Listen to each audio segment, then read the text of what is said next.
Hello, everyone. I'm Kimberly Guilfoyle, and welcome to The Five. We begin with some very upsetting news tonight. Otto Warmbier, the American who was just released by North Korea after nearly a year and a half in captivity, has died. He passed away earlier after being sent home in a vegetative state by the ruthless regime last week. Otto was only 22 years old. Our prayers go out to his family and to all who loved him and prayed for his safe return. His father, Fred, fought back tears Thursday while holding a news conference on his son's release. He didn't hold back his anger at North Korea, however, for terrorizing his son. He was so brutally treated for so long. There is no excuse for any civilized nation to have kept his condition secret and denied him top-notch medical care. There's no excuse for the way the North Koreans treated our son. Truly heartbreaking and outrageous. President Trump addressed Otto's passing this afternoon.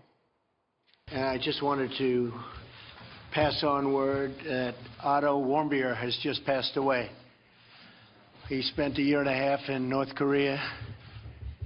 A lot of bad things happened, but at least we got him home to be with his parents, where they were so happy to see him, even though he was in very tough condition. But he just passed away a little while ago. It's a brutal regime, and we'll be able to handle it. Secretary of State Rex Tillerson helped bring Otto home, and he issued a statement earlier saying the administration holds North Korea accountable for Otto's unjust imprisonment and demands the release of 3 other Americans who are being illegally detained. Greg, when this news broke today, obviously it's incredibly heartbreaking to imagine what this family has gone through. They weren't even able to receive word of their son for over a year's period of time, and then to learn that this fate had befallen him at the direct hands of this brutal regime.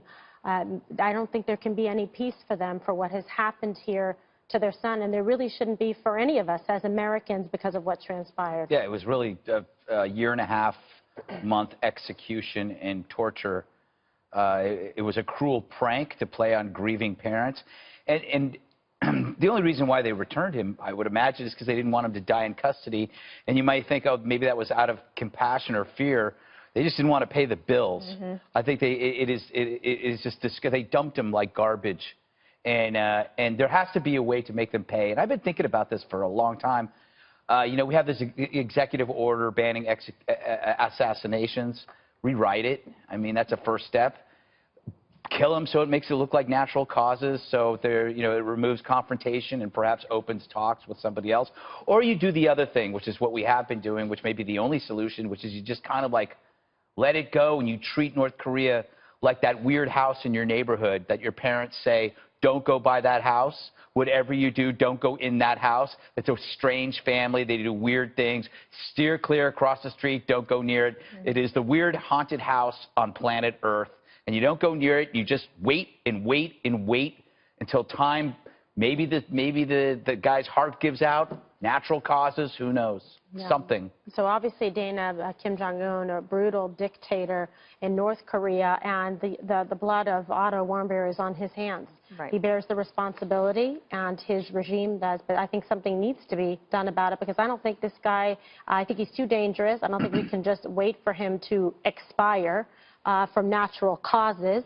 But we've also, I think, if you talk to them in national security, think this is our biggest concern is North Korea and their nuclear proliferation and the abilities that they currently have. Indeed, because unlike when we were kids, the house on the corner that nobody wants to go by, that shouldn't go by, now has nuclear weapons. And so it has to be dealt with in some way. And I sent an email to you guys earlier about, you used to talk about Iran wanting the nuclear weapons and that there were 2 clocks.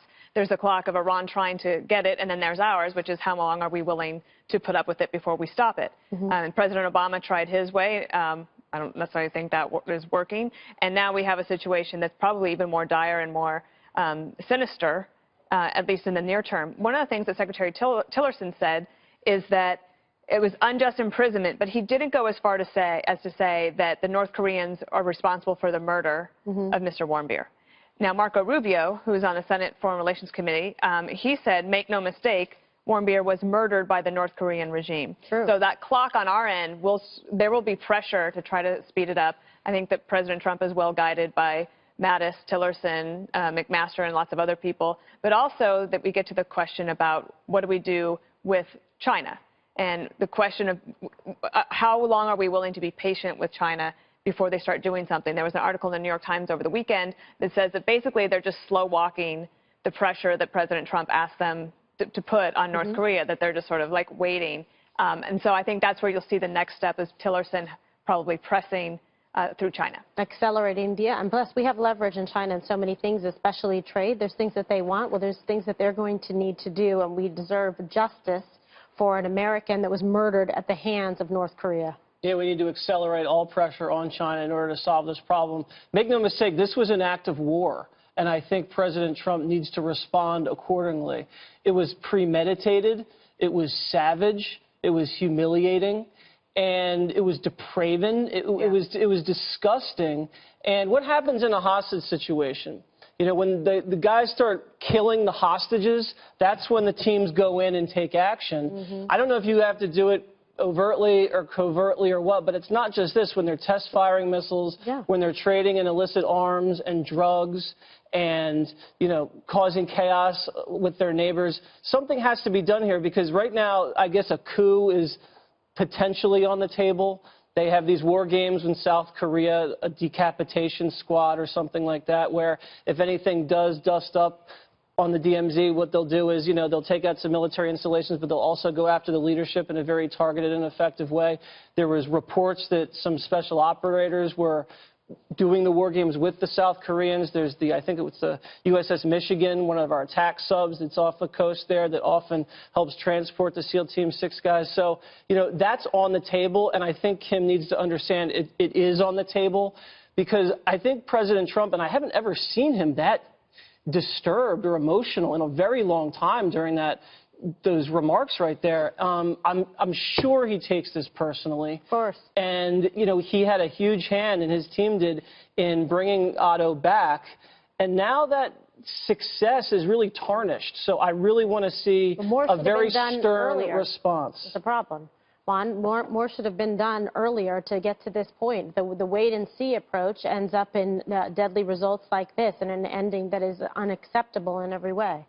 Well, that just brings us to a really important point, which is that you still have about 20 prisoners being held by the North Koreans, Kimberly. So, you know, Greg said it kind of in an explicit way that, you know, they dumped him. I mean, they were getting rid of him. It's not that this was a result of anything that wasn't being done previously. The pressure has been put there, and I think President Trump has put more pressure. He tried to get President Xi of China to agree to something. He thought that meeting in April that Xi had bought into the idea that, you know what, this is a dangerous situation for the globe, for the world. It is. And that President Xi would take action. Well, he hasn't taken any action, despite the fact that Trump has held off on claims of currency manipulation and other steps that he could be taking against China.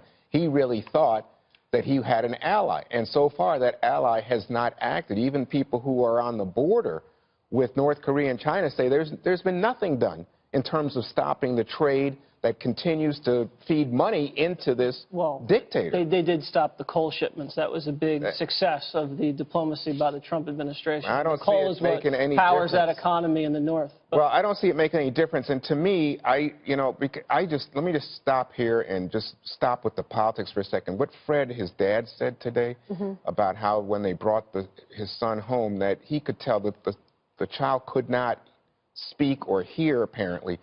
But just in terms of his countenance, the father said, he could see that that boy was more at peace knowing he was back at home in Ohio. And I just got to say, when he had arrived, when he looked anguished when he first saw him. It just hurt my heart to think of a dad in that situation on Father's Day. You know, can you imagine that, going through that and probably thinking, you know, this is the last time that his beautiful son, who had so much promise, was so well loved and regarded by so many, will be greatly missed. You know, with a bright, incredible future to provide and give back to this country, and to be murdered like that by North Korea, it is so grotesque and so unacceptable. And they kept it secret from the family. Yes, I know. They didn't know that he was in this condition. I mean, they were trying to reach out to find out about their son, and they couldn't, and they had no idea he was in this state. They were denied any consular access or information, and the information now that we have is that he fell into this, coma, and then eventually the state of,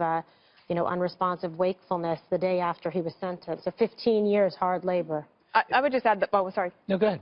I was just going to add that, North Korea, one of the things that Kim Jong-un says that he wants is to be treated with respect by the world. And yet there are norms around the world for humanitarian cases. They were all ignored in this case. There was no response to any of the consular requests. There was no responsiveness to the treaties that are signed in terms of how do you deal with people around the world. And remember, they treated our citizen like this. They do it to their own as well. There's a complete disregard for innocent life there. Greg, you had a comment. Well, I was just, after the Leon Klinghoffer thing, Reagan sent those F-14s and intercepted the Egyptian airliner that was carrying the hijackers. It was a pretty decisive thing to do. I don't know what the equivalent is there. I do know that when growing up with the Cold War, there was mutually assured destruction. Russia knew that we could kill them, and we knew that they could kill us.